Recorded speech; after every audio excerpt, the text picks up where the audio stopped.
What's going on, everybody? Welcome to the Gin College Podcast. I'm your host, John J. II, and tonight I'm joined with Taven and Musa. We got a brand new face here on the GCP. Taven, do you want to introduce yourself? Tell us who you are. Let everyone know who you are, what you're all about. Yeah. Hey everyone, I'm Taven. I am a very dedicated lifelong Spartan. I went to Michigan State.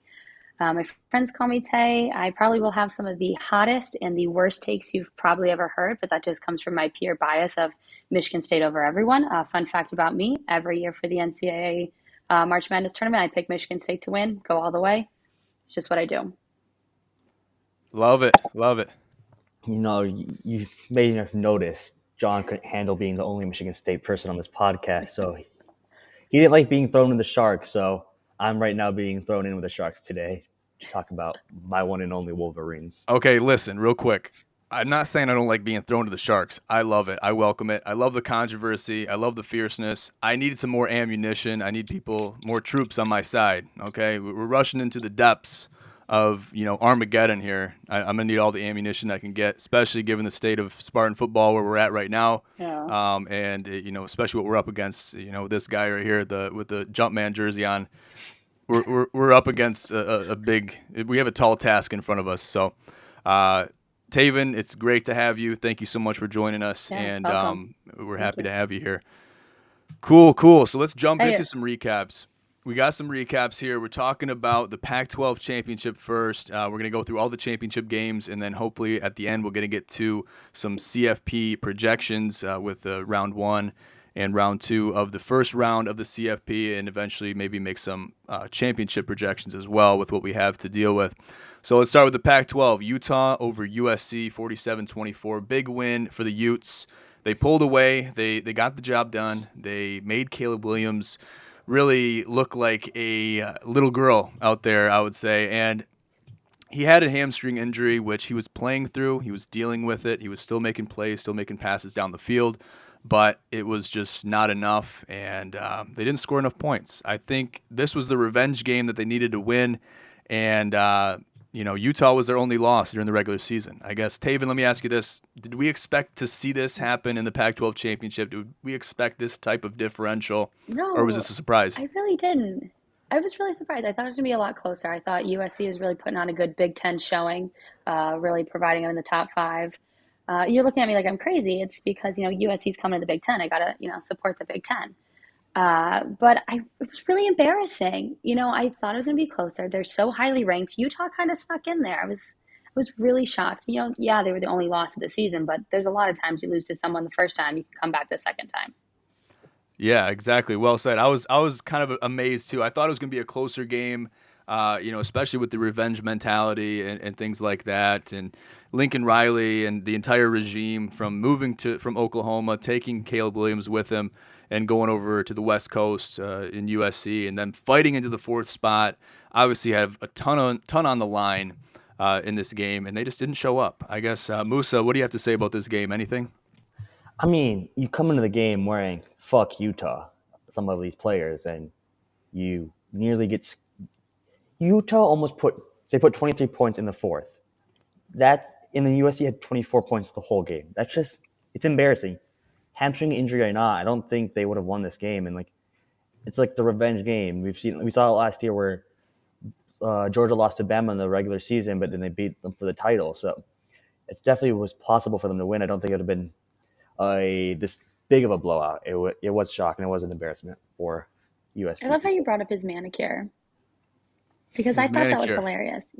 You can't wear fuck Utah if you never beat them this season. Hey, that's a good point. I mean, I want to know who wrote that on his hand. I mean, do you think he wrote that himself, or do you think he had Obviously Lincoln do not. it No, for it's him? too pretty to write it himself. Yeah, Maybe Lincoln. I mean, they're handwriting's. BFFs. I mean, maybe he paid a nice nail lady in LA. There's tons of Hey, nail ladies in LA that could probably do fantastic work. I heard there's a nail lady on almost every street corner in LA. I've never been, so I can't really attest to that, but that's what I've heard. I was So too young when I was there, so I would not remember because I was it's not a high looking to get my nails done. possibility. It's a high possibility for sure. So yeah, I mean, basically, you come out with that kind of statement. These images are shown, and they're being resonated. They're being spread out through social media and whatnot, and the locker room seeing them, and Utah, the entire team is seeing this stuff, that's putting a fire under their tail to say, hey, we got to go out and get the job done here. We're not only fighting for a championship, but we're fighting for, maybe the shortcomings that we had, we being Utah, during our season. We're not going to make it to the CFP. If we're not going to make it, we might as well prevent our opponent in the conference championship from making it to the CFP. So they got the job done. Cam Rising showing us a lot of grit on the field, and he's just a hell of a quarterback. I've liked him, watched him since last year, and he's amazed me. He's amazed me. So I'm happy with the result. I called Utah. I don't want to toot my own horn too much right now, but I called Utah before the game, and it wound up playing out for us. So it is what it is.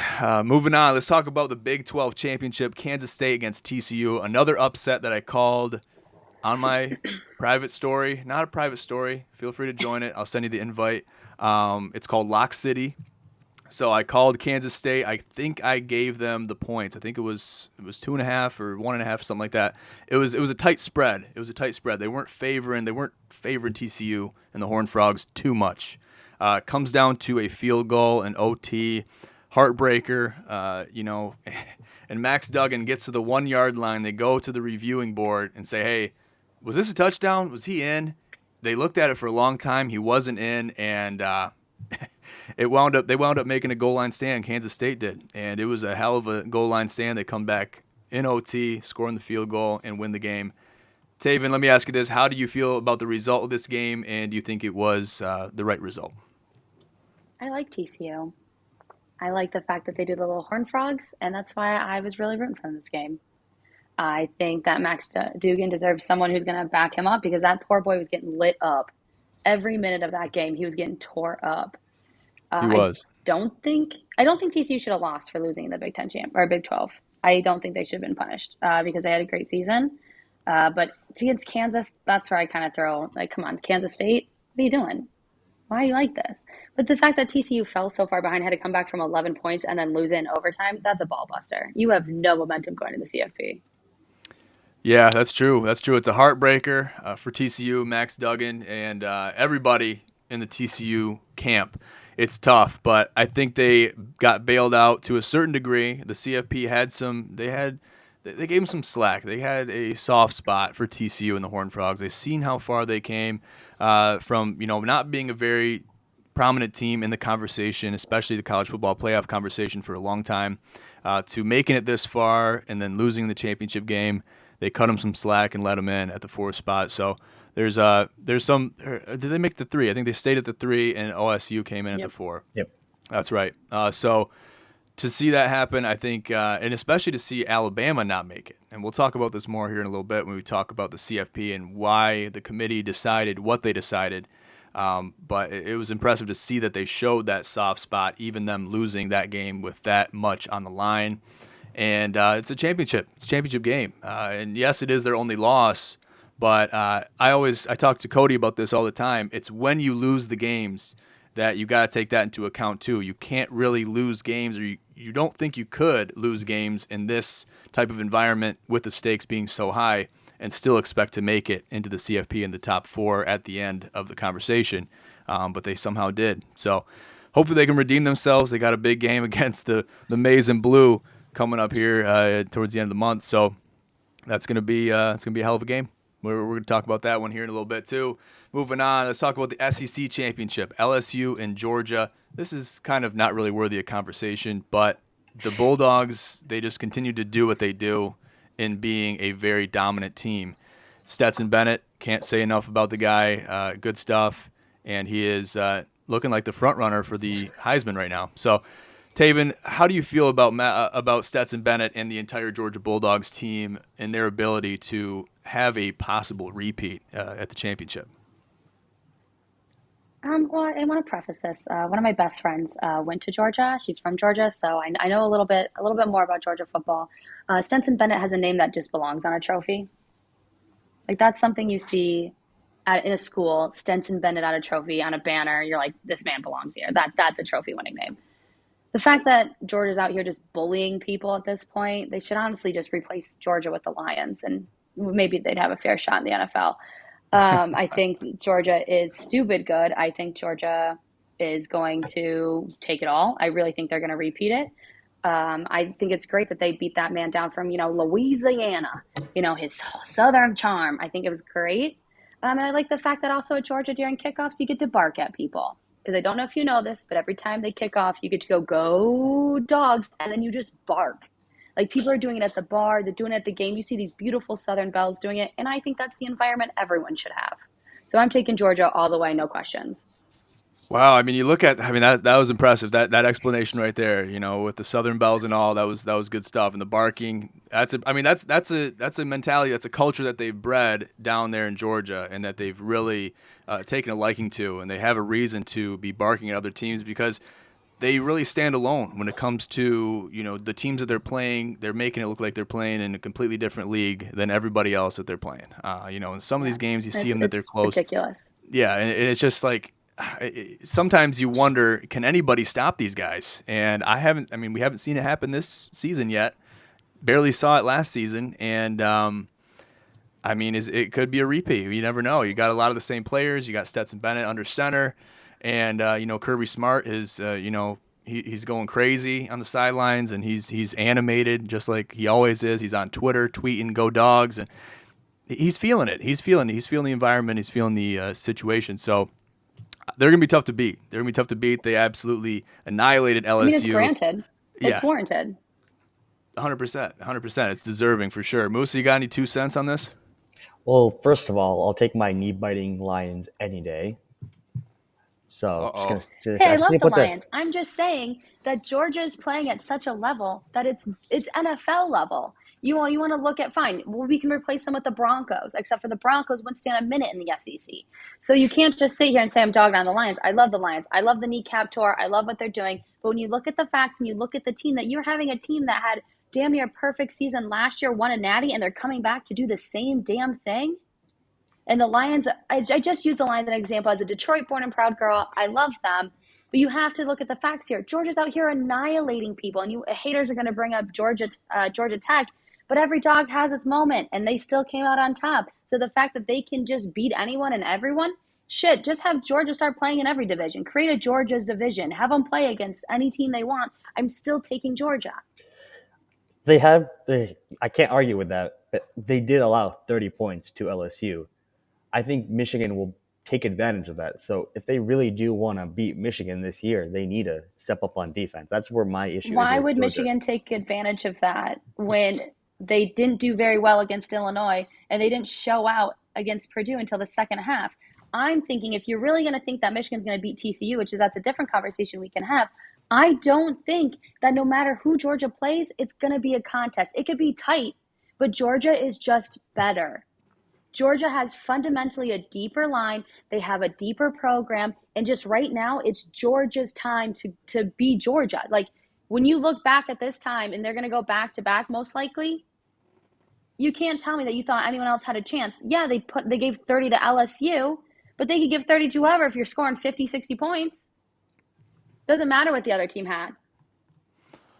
All great points. All great points. They're a force to be reckoned with. I think we can all agree that Georgia is a force to be reckoned with in the college football scene. We've seen it happen time and time again, and they've proven themselves, especially in the SEC, arguably one of the most competitive conferences in college football, and across the board in the CFP, winning the Natty last year and doing a great job, looking good doing it. So they do it with a swagger. I think that's what makes them different than other teams that have went on and done great things, had great seasons, record-breaking seasons, etc. They do it with that swagger that really makes them have that next level appearance when they take the field. So it's just one of those things, and they're looking to do it again. We'll see if they have what it takes. There's some good contenders in the CFP in the top 4 spots, so we'll have to see how it plays out.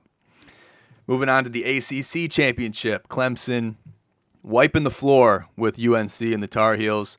Not really much to talk about here. It's just one of those games where Clemson, they finally showed up. DJ Youngale, he's entered the transfer portal. I think that's worthy of conversation. Where he will go, I think that is still yet to be decided. I guess, Taven, how do you feel about DJ Youngale, the quarterback, Dabo's guy? He was basically he came in to take over for Trevor Lawrence when he left, right? how does him going into the transfer portal affect Clemson, and how do you think that, just the mentality for the Clemson Tigers and even DJ moving on, how is that affected with him entering the transfer portal? I think it's big. I really think when you follow the footsteps of someone like Trevor Lawrence, who came in and won a natty, and you have Dabo who preaches about, these are my family, these are my guys, to have a guy like that that's supposed to be your number one, who was putting up great numbers last year, have somewhat kind of a down year, and then he enters the transfer portal, it puts a bad taste in your mouth. I honestly think because he was out here doing the thing. I actually this year I totally forgot that Clemson existed. To be 100% honest, I totally forgot. But when you have a main star like that, have kind of a sluggish year and then enter the transfer portal, it's kind of concerning. Does Clemson now have to reevaluate their entire program and see kind of what's going on? Who is going to fill those shoes? It's a good question. I don't know. Who can fill those shoes? I didn't think DJ Youngale, yes, he had a lot of high hopes going into this, or even last season when he was the guy. He had a lot of high hopes going into this season as well, and you could see, spurts of success. You could see him finding his games where he wanted to pick his battles and do a great job. But you also had those games where he very much underperformed. And that's something that, Clemson, we've talked about this. Chuck, our other guy, he coined this term. They're a win-now program. Clemson is very much a win-now program. So for them to have a quarterback that is spotty, that is not necessarily super consistent or even semi-consistent, that's going to be an issue, especially in the role of quarterback. You need somebody that can get the job done to a certain degree every single week, no matter who you're playing. So it's going to be some big shoes to fill. Whoever Dabo fills those shoes with is he's going to have to be the man. He's going to probably be a recruit. I can see him being a true freshman coming in there and really making things happen for Clemson. Maybe not, though. It could be a recruit. It could be someone else entering the transfer portal that hasn't yet entered the transfer portal. So there's a lot to be determined there. But whoever jumps into that position, hopefully they have what it takes to be a Clemson quarterback, because that's not an easy role to play. All right. And the real question is, where's DJ going to go? Where's That's DJ true. going to go in the transfer portal? Who could use DJ? Man, I mean, looking at, I guess let's talk about Cade for a second, going to Iowa, also a Big Ten school.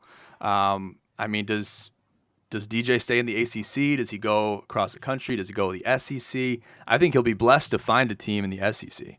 Maybe a lower-tiered SEC team might want him. I don't know. I would have liked Cade to Clemson. I feel like that would have been a good place for him. That would have been a good place for him. That would have been. I just think if you're DJ, you don't stay in the ACC. I don't think you can make really good moves within the ACC because the ACC maybe has 1 to 2 good football teams a year. And then, you're nipping at heels here. I mean, if you look at a lot of other people's championships, let's see, you have Clemson's ranked 9th. UNC is 23. You have, Georgia ranked at 1, LSU 14. You really aren't seeing people as low as that. TCU versus Kansas State's at 10. You're going against someone who barely made the list. And that's the whole gist of your program. If you've heard anything from the ACC, it's basketball. That's true. I don't think you stay in the ACC. I think you got to find somewhere. You got to make your mark in a place where football is known to happen. Yeah, I agree. Yep. I agree 100%. ACC, they're a basketball conference. You got Duke, you got North Carolina, you got teams that usually make it deep in March Madness every single year. They're known for basketball. Does that mean they don't have good football teams? No, but I think with the situation specifically talking about DJ Youngale, with what happened, and there's probably words exchanged where they might not have been super favorable towards DJ and his performance. I think you just get out of conference. You get out of conference, figure it out somewhere else, and you're going to find a spot if you're DJ Youngale. He had success. Not like he tanked at Clemson and just, went for broke. He, just didn't play his best. And I think that there's a lot of good things and good aspects to look at. Building up that consistency, though, I think should be at the top of his priority list moving forward wherever he ends up. So. Good deal. Moving on, let's talk about the Big Ten championship game, what you've all been waiting for, the holiest of all conferences. Maybe not the holiest of teams we're talking about. Don't say it too loud. Musa might hear me. Purdue and Michigan. Michigan wipes the floor with Purdue. Cody calls Purdue the spoiler makers for what they've done in the past, and unfortunately, I think our Spartans have been on the brunt end of that. Yeah. But let's talk about this game real quick. Michigan, Purdue, they wiped the floor with them. I mean, without Blake Corum, they're bringing players to the forefront that are getting the job done, and they're basically producing the same, if not better, results without Blake Corum than with when they had him. So, Musa, I'll start with you here. How do you feel about their performance? Obviously, a big win in a championship game, retaining their number 2 spot. How does this game and this result make Michigan feel, and how should they feel going into the college football playoff playing TCU? I will point out the obvious, like Tay said. Michigan is a second quarter team. If they do want to beat Georgia, and I think they can, they need to show up in the first half. They need to make sure they don't let Georgia run away with the game, because they are very much a third and really much a fourth quarter team, and they really shine there with the conditioning in that sense. I think it was a blessing in disguise, Blake Corum getting injured, because we figured out Jesus can pass the ball. We have a passing game. Donald Edwards is an amazing running back, maybe even better than Blake Corum. It's too early to tell. He hasn't had as many snaps, but I think we've learned a lot about this team, and they have so many weapons and so many resources that they can go to toe-to-toe with Georgia, and I don't think they have too much of an issue with TCU. Obviously, if for whatever reason Ohio somehow upsets Georgia, we already know how that game will go if it's Michigan versus Ohio for the championship. I'm praying for that, but I can't see what happens. But Ohio State got that extra week of rest because they got into the college football playoffs without playing in that bowl game, so a little upset about that. Yeah, they got bailed out. I would say. And I don't know if Taven, and this is probably a question for Taven. So in a Michigan-Ohio State game situation, do you support either team, or are you indifferent, or are you, I guess, how do you feel towards Ohio State compared to how do you feel towards Michigan as a Michigan State fan? I have to know. All right, so I grew up in East Lansing. I've been going to Michigan State games my entire life. I was front row all 4 years of college for football. And I really don't want either team to do well or succeed. But when it comes time for Ohio State to play Michigan, I like to revert back to my very good friend. Actually, we're not friends. I just like to use very good friend loosely. Uh, in the wise words of Draymond Green, I want nothing good to happen to that school. So I would love to watch Ohio State just rip Michigan a new asshole every single year. I want Ohio State to embarrass Michigan on a national level, on an international level, on a global level, even. I hate them so much. I hate them. And it's in my blood to hate them. To give you a quick little anecdotal story, as a child, me and my brother would go to Michigan State parties with our family, and my brother even approached a little girl wearing a Michigan jersey and told her she was late. So if that tells you where my blood, where my heart, where my brain resides, that's where it is. Wow. I'm the opposite. I outside of Michigan versus Michigan State week, I don't hate Michigan State. Honestly, the better they do, I prefer it, because once they lose to Michigan, it makes Michigan look better for beating a good Michigan State team. I like competition at the end of the day, and I want a good competition. I want all 3 teams to be competing for a college football playoff spot. I want it because the rivalries are the best at those times. Nobody likes a one-sided rivalry. No one likes seeing teams just get blown out over and over again. That's boring. I like close, fun games. Well said, Musa. Well said. I don't know if you want to hear my side of it. Obviously, I don't have those anecdotal stories like you have, Tay, but I don't know. I have a true hatred for Ohio State in that state below us. I just have a true hatred for them. So in a Michigan-Ohio State situation, sure, I'm more or less indifferent. I'm not going to really be rooting for any team.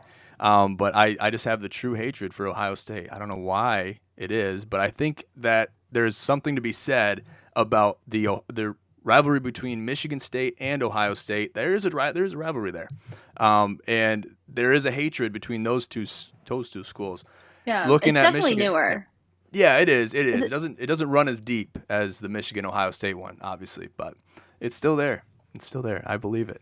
Obviously, Michigan, Ohio State, it's a touchy topic. And I found myself in some hot water. I talked to, I think it was Musa and Cody about this. Found myself in some hot water on Michigan State Twitter saying, I don't know. I think someone said, "Oh, we're all Buckeyes," or yeah, we're all Buckeyes today, Sparties, or something like that. I'm like, I had a bone to pick with them. I'm like, oh, really? You're gonna just jump ship and be, an Ohio State guy for one day and go against that team down south? I guess it depends on your everything that you had going through, in your life so far up until that point. But I think it's a touchy topic, especially for Michigan State fans, and especially on Michigan State Twitter, Yeah. because I was burnt at the stake when that happened, and I was like, It, I mean, I stood my ground. I was like, okay, I'm gonna stand my ground here, but it was intimidating. I don't It know. was I feel I intimidating. like think the difference. Oh, I said I yeah, think go. the difference is that since the Ohio State one is newer, also like in my brain, if we lose to Ohio State, oh well, we lose to Ohio State. Ohio State's usually a good team. My thing is, if we lose to Michigan, every son of a bitch who is a Walmart Wolverine who's never stepped foot on that campus is like, oh, we beat you. It's like, okay. And it's just like the fan base around Michigan, I think, is so much worse when you're a Michigan State fan. And I feel like, the flip of the coin, if I was an Ohio State fan, I'd obviously hate Michigan and their fan base too, and, vice versa. But I think losing to Ohio State stings a little less than losing to Michigan because Michigan's our little sister. And, you can't lose to your little sister. It's, kind of shitty.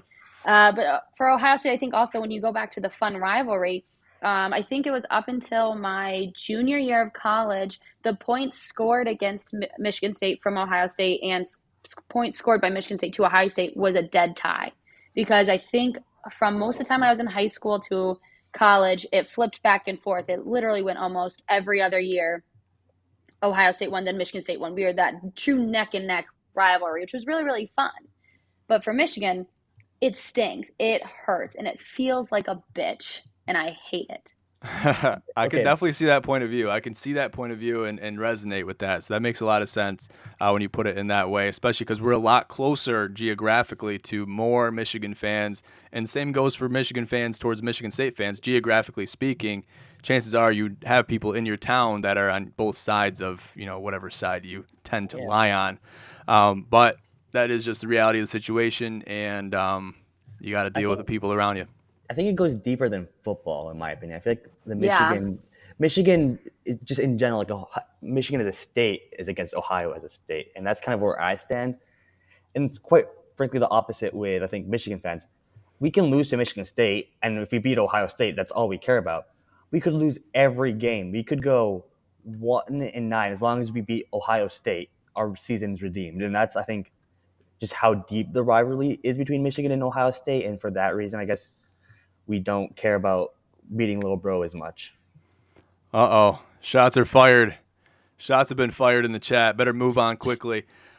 Okay, so just real quick, Jim Harbaugh is returning. He has neglected any invites to the NFL, especially after this season. It was more of a thing last year and the year before that, having to lose to Big Brother in Michigan State several times in a row. I mean, Mel Tucker was Yeah. undefeated. Obviously, I don't really want to even count this year. We can kind of just push this one to the wayside. I'm sure they won't even put it in the Forget. stat sheets because we just won't even worry about it. But he's neglected that. And Purdue head coach Jeff Brom has since moved on and has accepted a head coaching job at Louisville, and he will coach the Cardinals down south. So, little fun fact there. Moving on, let's talk about the college football playoff matchups, everything that you've all been waiting for.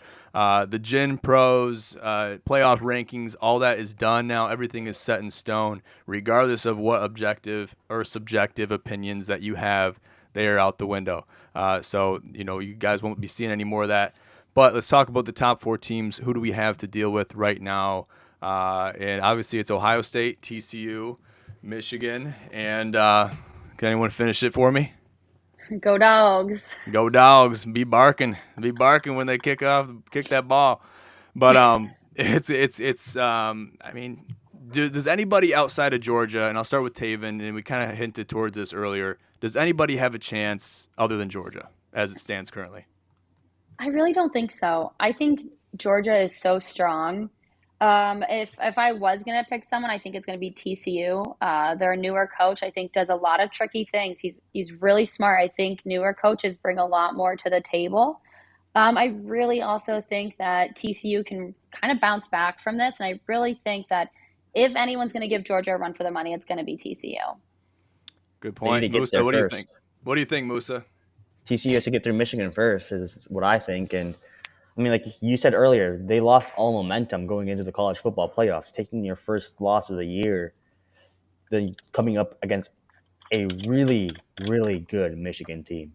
You can't deny the stats of the Michigan team this year. So, I mean, it's going to be a challenge. I think Michigan beats TCU.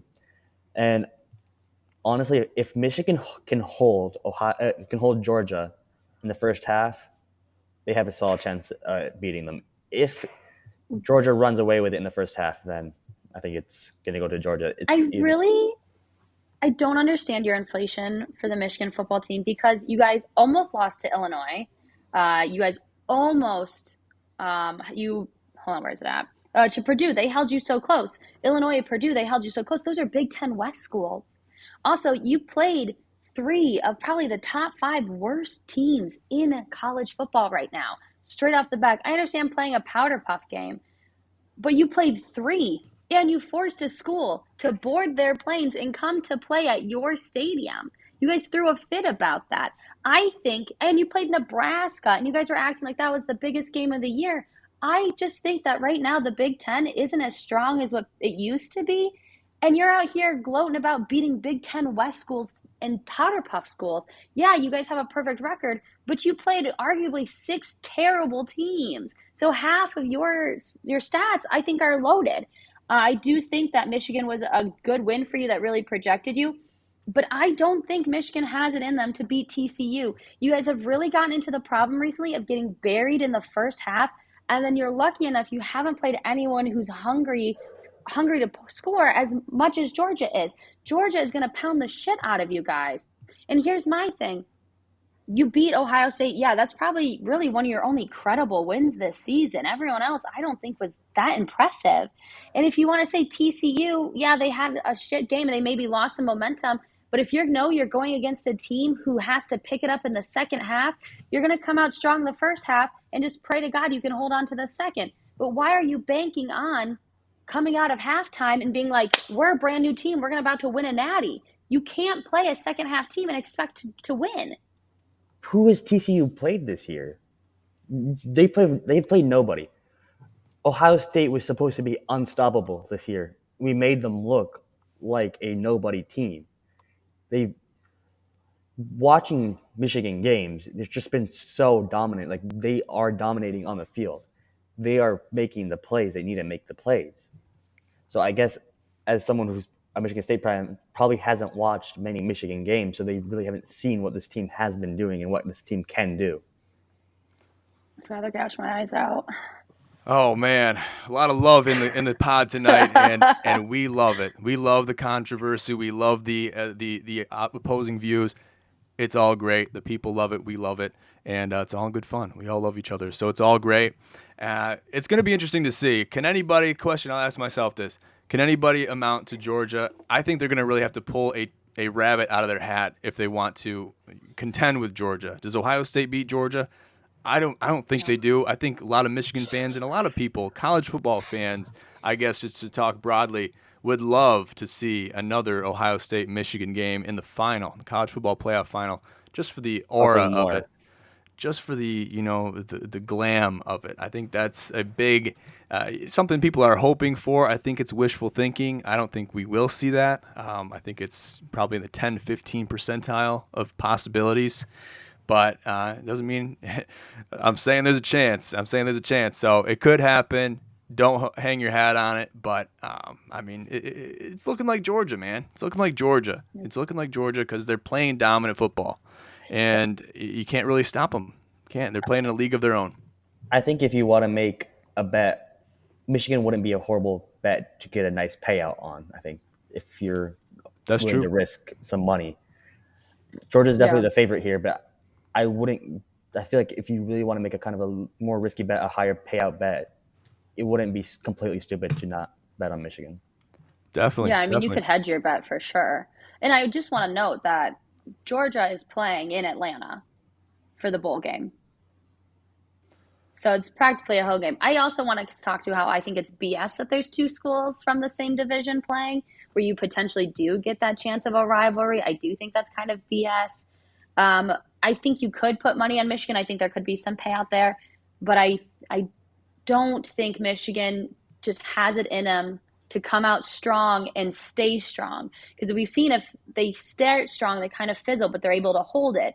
I just think that Michigan really, really, really will have to pray to Jim Harbaugh's God and get that in there because I just don't see it happening this year. Hey, only time will tell. Only time will tell, and it's going to depend on how the cards fall. And I say this every week. You can bet on any team you want. You can bet on all the favorites. You can, put parlays, 20, 30 leg parlays together, all the favorites, stack them up, throw some teaser odds in there and everything like that. Whoever's going to show up, whoever does show up to play, that's who's going to win the game. That's who's going to win the Natty. That's who's going to win, the Peach Bowl, the Fiesta Bowl, and the championship game. I mean, that's kind of what it comes down to. That's how it's been. That's been the narrative the entire season. Who's going to show up to play football? That's going to be the question that needs answering. So whoever that is, be it as it may, but we'll have to see. Only time will tell. Looking forward, let's talk about the Heisman finalists. Obviously, Stetson Bennett, quarterback, Georgia, is in the running at number 1. Then you got Max Duggan. C.J. Stroud is somehow still in there. And then you got Caleb Williams, who is also in there somehow, too, with a bad hammy. So, real quick, round the table real quick. Who do we have as a Heisman winner? Taven, I'll start with you, then Musa. I'm gonna take Stetson Bennett. All Yeah, right, I think Musa, playing what for you got? Georgia. I think playing. Oh, sorry. No, you go ahead, Taven. No, yeah, that's Oh, good. I just said I think playing for Georgia and putting up so impressive numbers and just continually winning. I think there's no question. I really don't think C.J. Stroud or Caleb Williams should even be on the list after the last couple performances from them. I just think that it's kind of embarrassing. Right, me too. Yeah, I mean, I agree. I think it's kind of bullshit that Blake Corum isn't even like on the list. I don't think he should win it after getting injured, but I feel like he should still be in the conversation, be a nominee, just because of what Was he he has. nominated? He He was was in the originally. I running think until he he got. dropped down so far in the odds Okay. list where he's like not even thought about now, and I think the injury did have a lot to do with that. And I think that's kind of unfair to him. Like, I think after getting injured, he shouldn't win it, but I think he should have been still in the conversation as a nominee, especially over C.J. Stroud and Caleb Williams. I agree with that.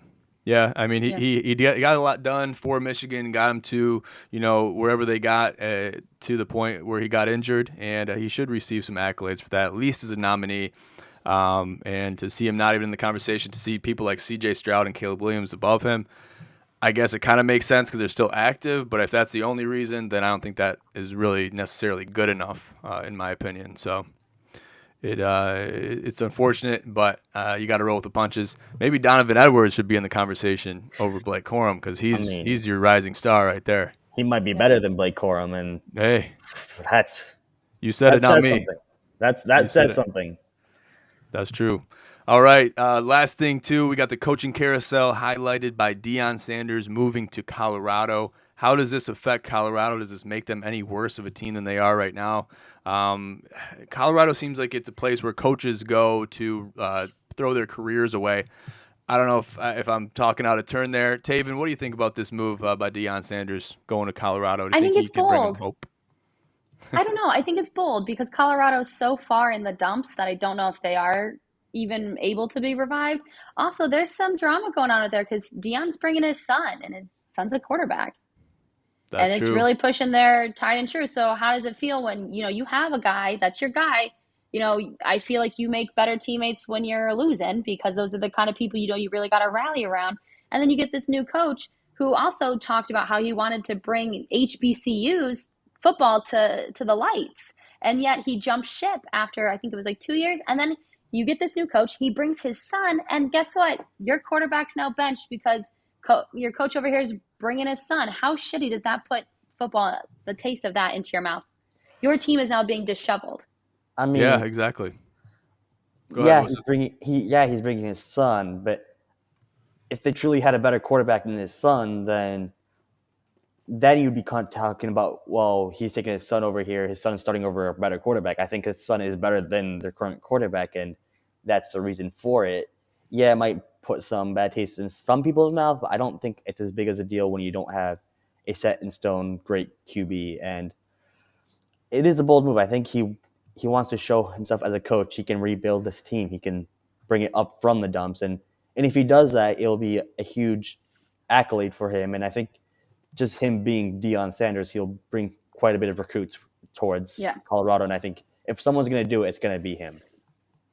Yeah, good points. Lots of controversy, a lot of boldness, a lot of action taking place here with this move by Deion Sanders. I think this is the first of many coaching carousel moves that we will see going into the exit of the 2022-2023 college football season, and I'm excited for it. We're going to be covering all of it.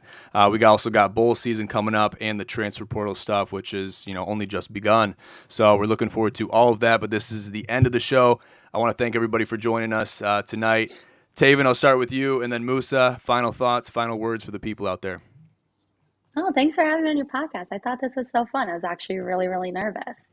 No, I had a blast, and I think bowl season, I think the transfer portal, when you get to it, is just it's the craziest thing I've ever seen. And I really think that college football is going to be kind of turned on its head. I think the NIL really starts making people think the transfer portal is like a free agency. Wow, great point. I never heard that before, but I think that is a great comparison to make right there. Musa, what do you got for the people? Great podcast. Loved having you on. You kind of really fought back with some of the things I said, unlike John here, who's I think maybe a little too scared to step up. Boy. It was a nice change of pace, and I definitely like having someone like challenge your views and really making you back them up and really bring forward all the facts instead of just being able to say what you want and no one really challenging it. Wow. Musa, I don't think I forgot about what you just said there. I'm going to also put this out. I'm just kidding, buddy. We were talking about Taven was a little upset by Cody calling Spartan Sparty, but John has been multiple times calling them the Sparties. I also wanted to get that out there. I think it's and I think Musa, you answered this question for me earlier. I think it's more of a respect thing. If I call the Sparties, if I'm talking about referring to the Michigan State men's basketball team as the Sparties, me saying that's fine because, I went to state, I'm a state fan, all that stuff. But Cody saying it, if he's a Michigan fan, it might not go over as well, hearing it from him or hearing it from you or, whatever. Just kind of, it's I'm seeing some head shakes here. Yeah, it's I don't know. Maybe Taven doesn't see it that way. I mean, no. Sparty, okay. I hate when you listen to a basketball game on ESPN or whatever and they say, oh, Sparty's done this. No, it's the Spartans. We're not Sparty. Sparty's the mascot. I understand you want to abbreviate to short it, but say MSU then. I feel like it's like little bro. She doesn't like it. She doesn't like it. When you say Sparty, I feel like that kind of gives it a little bro kind of context to it. When I say Sparty, it sounds like little bro? Kind of. Sparty, what's our mascot doing? He's not playing a game. He's just hanging. You give your little brother that kind of nickname. I feel like. I think you guys are taking it a little bit too literally. I don't know. Maybe I'm wrong. Uh-oh. That's okay. Hey, well, good deal. I want to thank everybody for joining us tonight on the podcast. Great discourse, great conversation. A little bit of controversy sprinkled in there. You got to love it. You got to love the clashing of heads, especially between the two biggest Big Ten schools. I would say in the Big Ten, but I'm going to say in Michigan, for the sake of simplicity. We're dealing with serious ammunition here. Michigan and Michigan State, arguably the best in-state rivalry in college sports. So we love to have both sides here on the show, especially the GCP. It's great to have the conversation. Make sure to follow us on Instagram at Gin Sports Network and at Gin Promotions and at Gin College on IG. Follow us on Twitter at Gin Pros. Follow me at Gin Commish. I'll be putting everyone's socials in the bottom of this podcast too. Taven's on Twitter. Musa's on Twitter, so we're all active in different areas of Twitter, so it's going to be awesome. Carry the conversation on there. And check out our website as well, ginsportsnetwork.com, for all of our content, articles, IG posts, etc.